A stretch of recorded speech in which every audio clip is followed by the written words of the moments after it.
इस शेर में गालिब साहब कुछ इस तरह फरमा रहे हैं,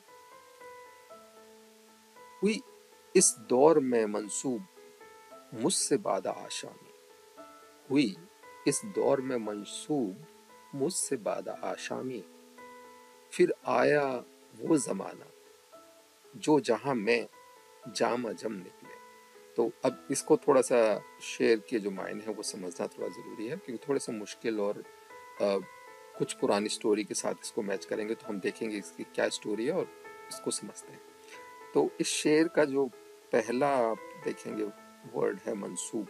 मंसूब का मतलब होता है या जोड़ा जाना या उसको रिलेट करना, या उसके कारण से ये हो जाए। दूसरा वर्ड है बादा आशम, शराब पीने की आदत। तो आप सब जानते हैं गालिब साहब बड़े बेबाकी से अपने जो बादा आशामी थी इसके लिए वो खुद ही लिखते थे, इसके बारे में कोई दूसरा क्यों लिखे, वो खुद ही लिख देते थे, कम से कम इज्जत तो बची रहती थी। और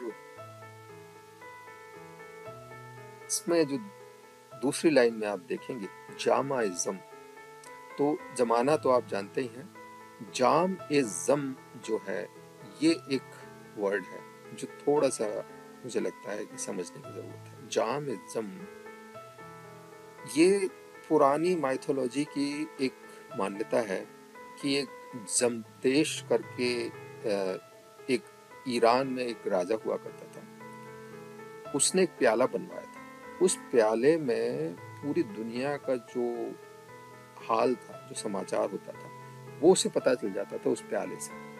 और उसमें कुछ ऐसी जो है मतलब ऐसी पावर्स थी, ऐसे माइथोलॉजिकल स्टोरी है, ऐसे ऐसा माना जाता है कोई कहानी में कि उसको उससे सारी दुनिया की खबरें पता चलती रहती थी और भविष्य में क्या होगा वो पता चलता रहता था। तो ये एक माना जाता है कि जमदेश का प्याला, और जिसको हम जाम ए जम बोलते हैं। इस शेर में कुछ यूं कह रहे हैं जो मुझे समझ में आता है कि शायद वो ये कहना चाह रहे हैं, अब लोग मुझे शराबी कहने लगे हैं, जैसे फिर से वो युग आ गया है जब जमदेश का प्याला, जमदेश का जादुई प्याला दोबारा से प्रकट हो गया है। तो वो देखिए अपना मजाक भी उड़ा रहे हैं कि कैसे उनके प्याले को जाम जम से कंपेयर कर रहे हैं, जैसे जमदेश के प्याले से फ्यूचर देखा जाता था, अब मेरे शराब के प्याले से फ्यूचर दिखा रहे हैं।